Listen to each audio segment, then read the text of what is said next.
Hello, welcome to my channel. My name is Ariel and I make videos talking about books.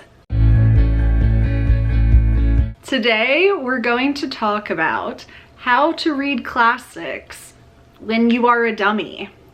And I'm not calling you a dummy, I'm calling my previous self a dummy. And still current self, I am not the best at reading classics, but I have found a method that works for me and makes classics accessible to me, and so I thought I would share it with you guys. So if you're a self-proclaimed dummy, then come along. So I feel like most people, I started reading classics in high school, where you were assigned classics that you didn't really get any say in and were forced to read. And that's not fun for anyone. And I found myself not even digesting what I was reading, and that continued on for all of high school. And then I got to college and didn't read a single classic book. I was like, okay, classics suck. Why would anybody choose to read them? And then my senior year, I think, of college, then my professor suggested that I read Emma and that I might like it. And I don't know to this day why I struck him as an Emma lover, but the man was spot on. I don't know if it's, I like to cause chaos in other people's lives for my own enjoyment or what, but I love that book. So once he suggested it, I went to the store and I bought it right away and was like, okay, let's see what it's about. Did not understand a word and was like, okay, you're still too dumb for classics. It's not gonna happen for you. But I also was not reading anything. Only in the past 2 years I got back into reading. I put down Emma after reading only a few chapters and left it there for about a year, and I read other things. And then I felt confident enough to read Emma, so I went back to it about a year ago. And I loved it, and now I read about a classic a month.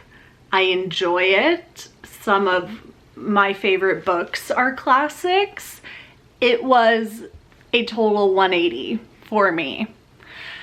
So I'm gonna share with you my tips so that maybe you can pick up a classic and learn to love it like I have. So I have all my notes written down. Classics for Dummies 101 is in session. My first tip is to start with contemporary novels. So like I said, I did not read at all for years, and then I decided to just jump into a classic, and that failed me miserably. So if you're not a reader, start with contemporary fiction, and specifically not genre-based fiction. I wouldn't recommend you start with science fiction, thrillers, fantasy, those kind of books, because if you want to eventually read classics, a lot of classics, not much happens. It's very slice of life, everyday things happening.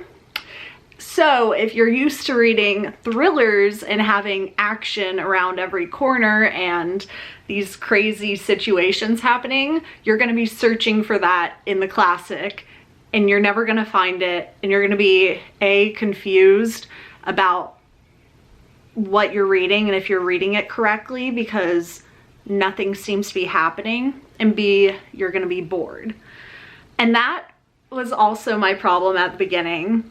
I had really gotten into thrillers, and once I started reading classics, I was like, okay, am I reading this right? Nothing has happened. or these characters are making a big deal out of nothing. But that's because the thing that they're making a big deal about was a big deal in that time period. Start with reading contemporary novels. It'll also like help just your reading comprehension and strength. You'll be able to read for longer periods and understand plot. I thought like every book had to be this like fast-paced action movie. And a lot of classics aren't, and a lot of books aren't either. So start with some contemporary fiction that is not genre-based. My next tip is to start with an audiobook. So I still use this tip, and actually when I was taking my dog on a walk yesterday and starting the next classic I'm gonna read, Middlemarch, which is like 700 pages. So believe in yourself. I once could not get through very simple classics, and now I am reading that. So you can do it. I think starting with an audiobook for the introduction of the world and characters and all of that, like expository, is that what it's called? That beginning information when you're learning about the background. Start with that on audiobook, I recommend, because it's just easier to digest that way. I feel like at the beginning of classics or any book, that beginning information can be hard to get through, and it can feel like a lot of information is getting thrown at you and you can't keep up. So by listening to it through audio, then you get a sense of how these characters are and their tone of voice, since it's an actor playing it, rather than it just happening in your mind. I don't know. It's just easier that way, trust me. So I usually start with listening to the first bit of the book through audio, and then when I feel comfortable, I'll transition to the physical book. And you honestly don't have to transition ever to the physical book. If you can digest audiobooks and that's what works for you, then go ahead and do that. Audiobooks are real books. Personally, for me, I have a hard time with audiobooks, even though I just said they were easier. I can get bored just listening to the audiobook, and then when I try to multitask, I will have to like constantly keep rewinding it. So it's good for the beginning of a book, but I like to then turn to the physical copy so that I'm forced to just sit down and focus on one thing. And then if I ever get tripped up while reading, then I'll turn back to the audiobook. So highly recommend that. Don't overlook audiobooks. Next is to make character biographies or lists. This could be as simple as just like underlining or circling the character's name as they pop up. I feel like a lot of classics, in my experience, have a ton of characters. I guess it depends what classics you read, but I feel like they have a lot more characters than modern day books. And that can be a lot to keep up with, especially when they all have boring, generic names. Like, there will be a John, Jim. There will be people with the same name or close variations of that name. And it can be hard to keep it all aligned in your brain. Or you can write them down separately and write like a little description about them, but that takes a bit more work. A lot of classics are very character based, so if you know the characters, it doesn't really matter what's happening with the plot, because you can just focus on how the plot is affecting the characters. The next tip is to not focus on details and to not reread. And this was a big problem at the beginning of my classics journey. I would not understand something, I would stop, I would look up that word or phrase that I didn't understand, then I would go back, I'd have to like reread the paragraph because I forgot what was even happening in the story, and it would just be this continual cycle of getting stuck on that page. So now, if I don't understand something, I just quickly underline it. I write in all of my books, which might be a taboo. But yeah, just underline it, and then once you're done with your reading session for that day, you can go back and look, and some of the notes may clarify themselves over time with the character using it again or it being explained somehow later on. So you might not even need to look it up now. But if you do, you can just look it up after you read, so you don't lose that flow of reading that I think is very important to understanding it. So pretend like you're in a movie theater and you can't rewind. You just have to keep moving forward and not get hung up on the details. The next note is to use spark notes. And that's not to say not read the book and just spark note everything like you would in high school. Use it to check that what you read was correct.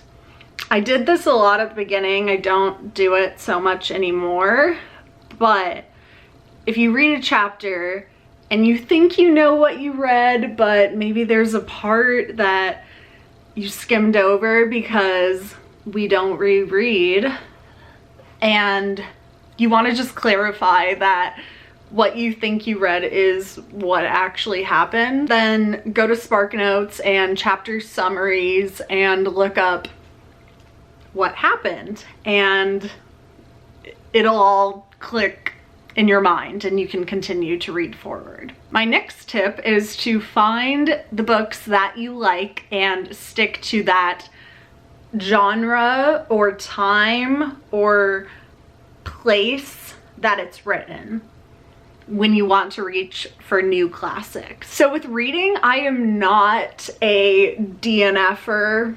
I usually push through any book that I have, and that's because I often buy my books, and even if they're secondhand, I feel like I have to finish it because I have this physical copy in my hand.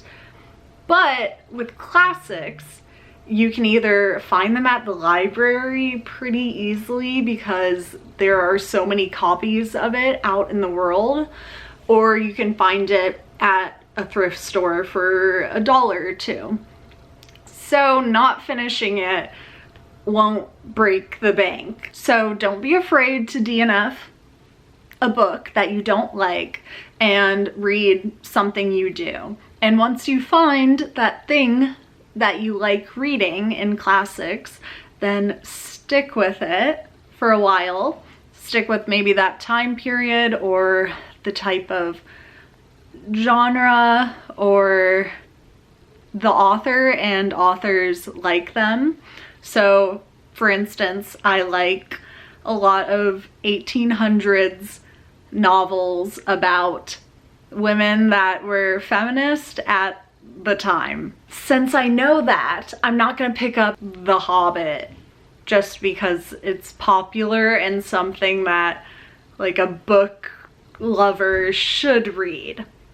So if you don't like, I don't know, romance books, don't pick up Jane Austen, even though she's a very popular classics writer. You don't have to read her and you don't have to like her. So do what you want because classics are hard enough to read. So find what you like. The next tip I have is to take your time when reading classics. I find myself to read about 5 to 10 modern day books a week. No, wait.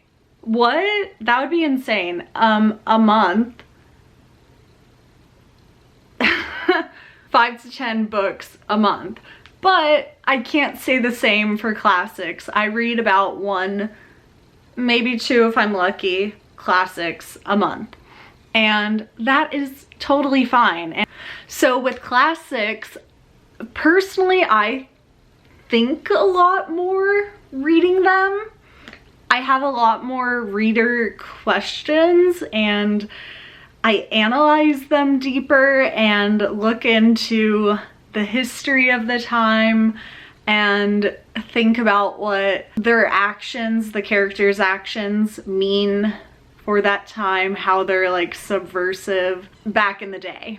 So don't be afraid to take your time reading and take the whole month to read 1 book. It's not a race. Then my last tip, some of you may very much like, which is to watch parodies and movie adaptations of the book.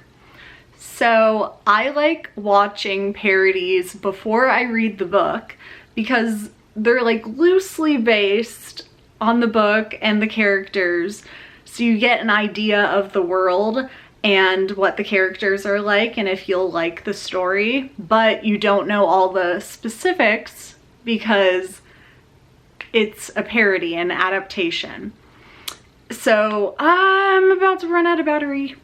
So it's like Clueless and Emma. And then after you're done with the book, then you can watch the movie remake.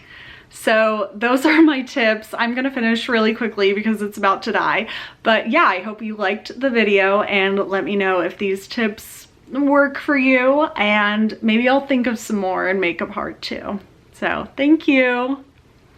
Bye. I'm frazzled by the blinking. Sorry if that was so abrupt. Enjoy your classic. All right, and like and subscribe and all that stuff.